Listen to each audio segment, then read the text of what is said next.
नमस्कार, आज हम बात करेंगे बैंकों के बैंक भारतीय रिजर्व बैंक की। Reserve bank of India RBI भी जिसे कहा जाता है।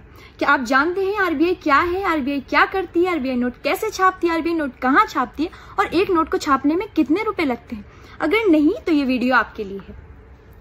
भारतीय रिजर्व बैंक ऑफ इंडिया ये एक केंद्रीय बैंक है जो भारत की अर्थव्यवस्था को मैनेज करती है।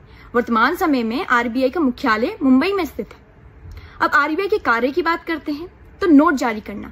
भारत में आरबीआई के पास एकमात्र अधिकार है कि वे नोट छाप सकती है। एक्ट 1934 के तहत 5 करोड़ रुपए की शुरुआती धनराशि के साथ की आरबीआई 1 रुपए के नोट को छोड़कर सभी प्रकार के नोट छाप सकती है। आरबीआई 10,000 तक के नोट छाप सकती है। अगर इससे अधिक नोट छापना हो तो उसको आरबीआई एक्ट 1934 में बदलाव करना होगा। अब आपके दिमाग में सवाल आ रहा होगा कि आखिर ये नोट छपते कहाँ हैं? तो इसके लिए भारत में 4 प्रिंटिंग प्रेस हैं।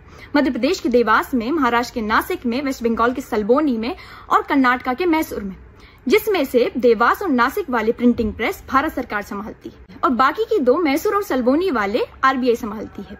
अब बात की जाए नोटों की छपाई की तो आरबीआई प्रिंटिंग प्रेस को पूरे साल का शेड्यूल दे देती है कि कितने नोट छपने हैं।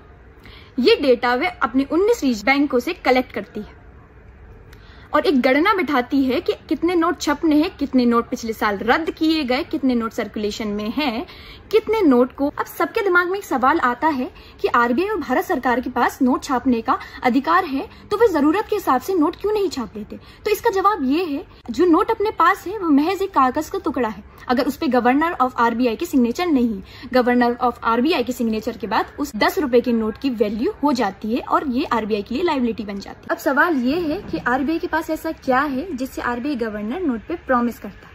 तो इसका जवाब ये है कि आरबीआई के पास कीमती सोना और फॉरेन रिजर्व है जिसको रखकर वो जितने चाहे उतने नोट छाप सकता है। आरबीआई मिनिमम रिजर्व सिस्टम को अपनाता है जिसके तहत आरबीआई को 200 करोड़ रुपए के फॉरेन रिजर्व रखने पड़ते हैं, जिसमें से 115 करोड़ रुपए सोने के रूप में और बाकी के फॉरेन रिजर्व के रूप में रखने होते हैं। उसके बाद वो जितने चाहे उतने नोट छाप सकता है।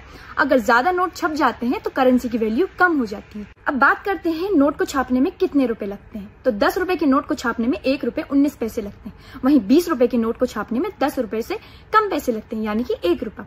वहीं 50 रुपए के नोट को छापने में 1 रुपए 51 पैसे लगते हैं। मेरी वीडियो आपको पसंद आई है, इन्फॉर्मेटिव लगी हो तो लाइक करें, सब्सक्राइब करें एंड शेयर करें। Thank you so much.